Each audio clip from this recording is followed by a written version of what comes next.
Суд прошел, и в первую очередь я хотел бы поблагодарить всех, кто поддерживал нас, писал комментарии, всех абсолютно, кто сегодня пришел, поддержал, стоял с плакатами. Вам всем огромное спасибо.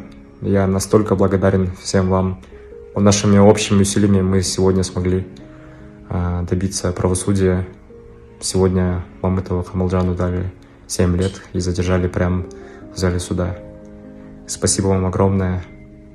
Меня переполняет чувство гордости. Я настолько рад был, что меня, мою сестру, всю мою семью, мою маму вы поддерживаете.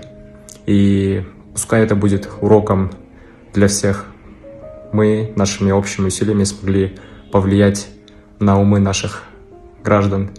И в будущем, возможно, благодаря этому случаю другие не будут лихачить.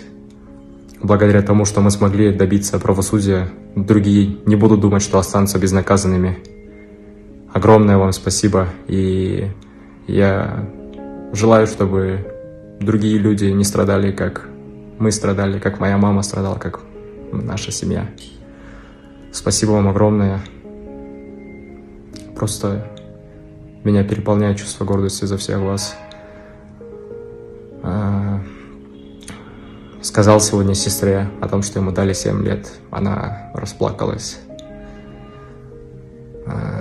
Сейчас я нахожусь у мамы дома. Я уверен, мама довольна. Священный месяц Рамазан. Поздравляю вас всех. Оразалар кабыл болсын.